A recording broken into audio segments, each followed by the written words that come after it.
আসসালামু আলাইকুম, আপনাদের সবাইকে স্বাগত জানাচ্ছি। এখনকার আলোচনা আপনাদের সঙ্গে আছি আমি সিরাজুল ইসলাম। দর্শক, ইরানের সর্বোচ্চ নেতা সাইদ মোস্তফা খামেনি তার বাবা সর্বোচ্চ নেতা শহীদ আয়াতুল্লাহ আলী খামেনির হত্যার প্রতিশোধ নেয়ার অঙ্গীকার ব্যক্ত করেছেন। তিনি বলেছেন, আমরা থাকি বা না থাকি এই প্রতিশোধ নেওয়া হবে। মার্কিন প্রেসিডেন্ট ডোনাল্ড ট্রাম্প যখন ইরানকে পৃথিবীর মানচিত্র থেকে মুছে ফেলার হুমকি দিয়েছেন, একেবারে সম্পূর্ণ ধ্বংস করে ফেলার হুমকি দিয়েছেন, তারপরে কিন্তু এই বিবৃতি দিলেন ইরানের সর্বোচ্চ নেতা, এবং এটি তার পক্ষ থেকে প্রথম বিবৃতি। এদিকে ইয়েমেনে হুতি সমর্থিত যে সরকার, তারা বলেছে মধ্যপ্রাচ্য অঞ্চলে যে সমস্ত দেশ আমেরিকাকে ঘাঁটি করতে দিয়েছে এবং সেই সমস্ত ঘাঁটি থেকে আমেরিকা বিভিন্ন দেশের উপর হামলা চালাচ্ছে, তাদের পরিণতি খারাপ হতে পারে। একই সাথে ইয়েমেনের হুতিরা এই ঘোষণা দিয়েছে, এই সমস্ত ঘাঁটি থেকে মধ্যপ্রাচ্য অঞ্চলের যে প্রতিরোধ অক্ষ আছে, এই প্রতিরোধ অক্ষের যে কোনো দেশের উপরে হামলা হলে তা পুরো প্রতিরোধ অক্ষের উপর হামলা হিসেবে ধরে নেওয়া হবে এবং সেইভাবে পাল্টা জবাব দেওয়া হবে। এদিকে চীন কিন্তু হিলিয়াম রপ্তানি বন্ধ করে দিয়েছে। দেশটি বলেছে মধ্যপ্রাচ্য অঞ্চলের এই ক্রাইসিসের কারণে তারা এই মুহূর্তে আর হিলিয়াম রপ্তানি করবে না। তাহলে বিশ্ববাজারে এর কী প্রভাব পড়তে যাচ্ছে সেটি কিন্তু একটা আশঙ্কার কারণ হতে পারে। সুপ্রিয় দর্শক, আমরা এই সমস্ত বিষয় নিয়ে বিস্তারিত আলোচনা করব। আশা করি আপনারা শেষ পর্যন্ত সঙ্গে থাকবেন, আর ভিডিও ভালো লাগলে লাইক কমেন্ট শেয়ার করবেন এবং চ্যানেলটি সাবস্ক্রাইব করে সাথেই থাকবেন। দর্শক, চলুন আমরা বিস্তারিত আলোচনা করি। সর্বপ্রথমে যে আলোচনা করতে হবে সেটি হচ্ছে ইরানের বর্তমানে সর্বোচ্চ নেতা যিনি সাইদ মোস্তফা খামেনি, তিনি বলেছেন ইরানি জাতি সর্বোচ্চ নেতা শহীদ আলী খামেনির শাহাদাতের বদলা বা প্রতিশোধ নেয়ার জন্য প্রস্তুত। এটি আমাদের জাতির দাবি এবং এই দাবি বা এই অঙ্গীকার অবশ্যই বাস্তবায়ন করা হবে। অর্থাৎ তিনি বিবৃতিতে বলেছেন ইরানের সর্বোচ্চ নেতাকে যারা শহীদ করেছেন তাদের বিরুদ্ধে প্রতিশোধ নেওয়া হবে। তিনি এরপরেই বলেছেন যে এই প্রতিশোধ অবশ্যই বাস্তবায়ন করা হবে, তা আমরা থাকি আর না থাকি, এটা যেহেতু জাতির দাবি। মার্কিন প্রেসিডেন্ট ডোনাল্ড ট্রাম্প গতকালকে হুমকি দিয়েছেন, গতকাল মানে 10ই জুলাই তিনি হুমকি দিয়েছেন যে ইরান যদি তাকে হত্যার প্রচেষ্টা চালায় বা তাকে হত্যা করে, তাহলে তিনি মার্কিন বাহিনীকে নির্দেশ দিয়ে রেখেছেন যে ইরানকে একদম পৃথিবীর মানচিত্র থেকে মুছে দিতে হবে, ইরানকে সম্পূর্ণভাবে ধ্বংস করে দিতে হবে। এই কথা যখন বলেছেন তার কিছু পরেই ইরানের বর্তমান সর্বোচ্চ নেতার পক্ষ থেকে এই বিবৃতি এলো, প্রতিশোধের ঘোষণা এলো। এখানে বিশেষভাবে খেয়াল রাখা দরকার, মোস্তফা খামেনি তার বাবার শাহাদাতের পর এই সর্বপ্রথম কোনো আনুষ্ঠানিক বিবৃতি দিলেন।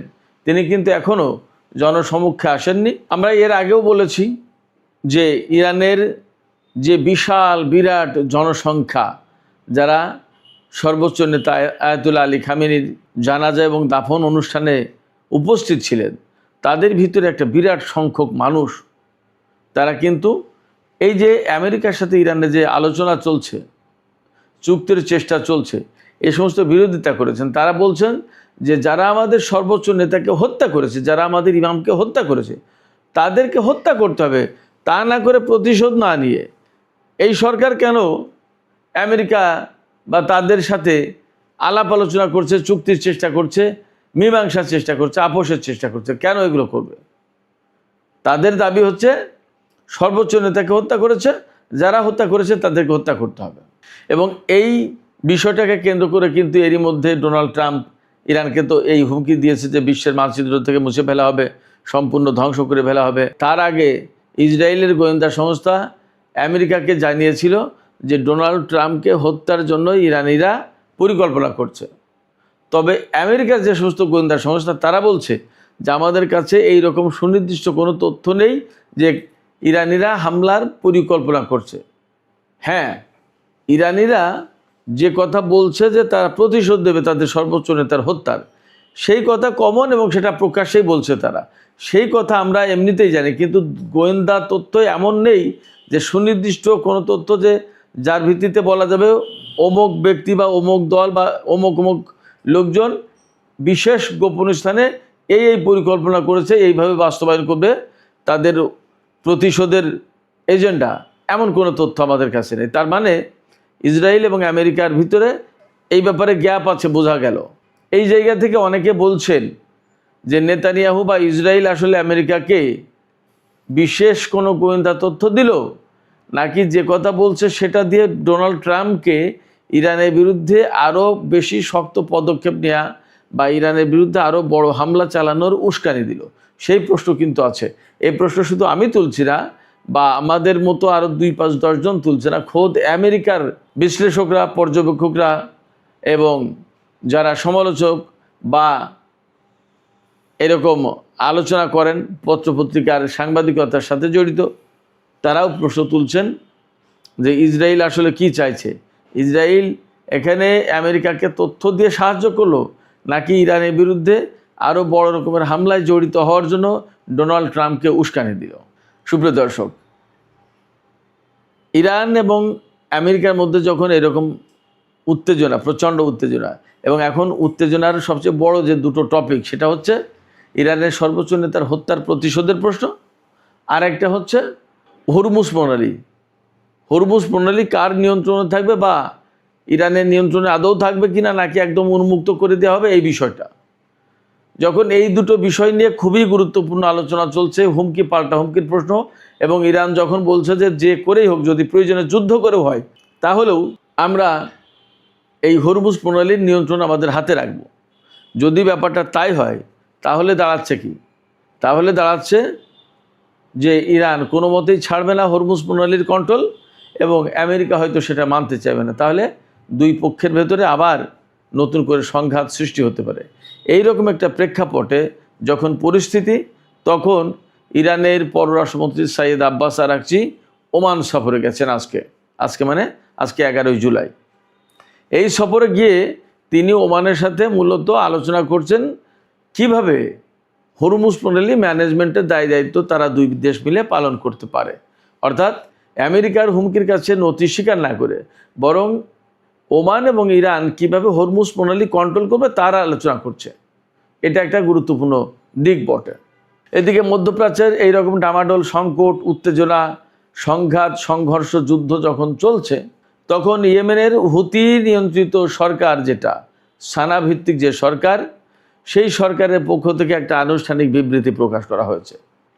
সেই বিবৃতিতে বলা হয়েছে মধ্যপ্রাচ্যের যে সমস্ত দেশে আমেরিকার ঘাঁটি আছে এবং সেই সমস্ত দেশ থেকে আমেরিকা যে সমস্ত প্রতিরোধ অক্ষের দেশ বা শক্তির উপরে হামলা চালাচ্ছে, যারা আমেরিকাকে ঘাঁটি করার সুযোগ দিয়েছে, তাদের জন্য পরিণতি খারাপ হতে পারে।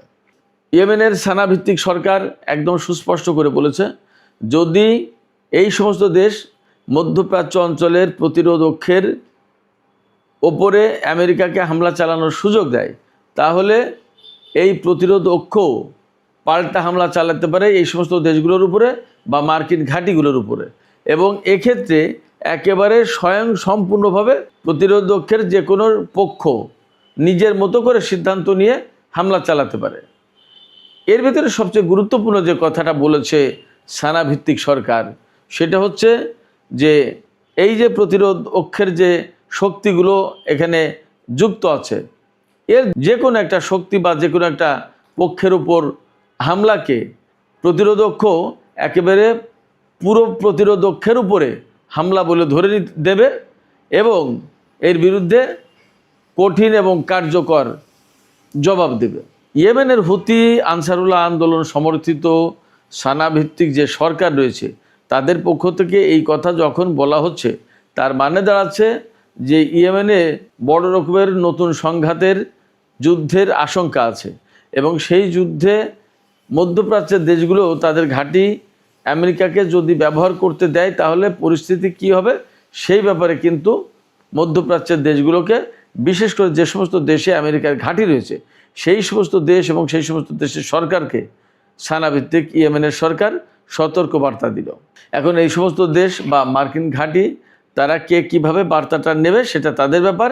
তবে মনে হচ্ছে নতুন করে সংঘাতে ইয়েমেন আরও অ্যাক্টিভলি এবং আরও বেশি ওয়াইড রেঞ্জে দায়িত্ব পালন করবে, অর্থাৎ ইরানের পক্ষ হয়ে যুদ্ধ করার সম্ভাবনা তৈরি হলো এই ঘোষণার ভেতর দিয়ে।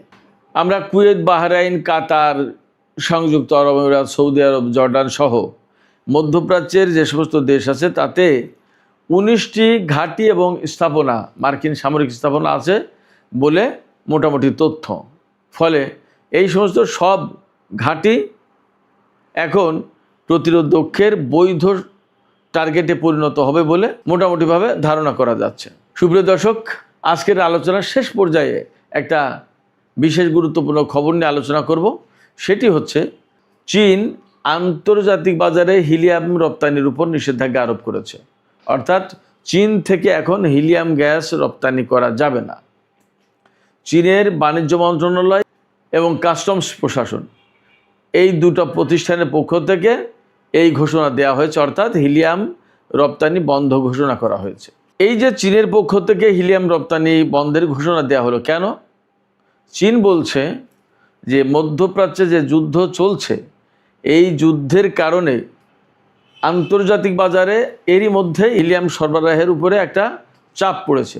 কারণ যে সমস্ত দেশ হিলিয়াম আন্তর্জাতিক বাজারে সরবরাহ করে তার ভিতরে কাতার একটা। মধ্যপ্রাচ্যের এই সংঘর্ষের কারণে কাতার থেকে যেমন তেল গ্যাস রপ্তানি করা মুশকিল হচ্ছে, তেমনি হিলিয়াম রপ্তানি করাও কঠিন হয়ে পড়েছে। এই অবস্থায় চীন দেখছে যে তার প্রচুর পরিমাণে শিল্প কারখানায় এই হিলিয়াম গ্যাস প্রয়োজন হয়। এখন যদি এই পরিস্থিতিতে হিলিয়াম গ্যাস রপ্তানি অব্যাহত রাখে আর মধ্যপ্রাচ্যে বিশেষ করে ইরানের সাথে আমেরিকা এবং ইসরায়েলের যদি আরও বড় কোনো সংঘাত যুদ্ধ শুরু হয়, তাহলে আন্তর্জাতিক বাজারে হিলিয়াম সরবরাহ সংকটের মধ্যে পড়বে এবং চীন হয়তো সরবরাহ ঠিকমতো নাও পেতে পারে।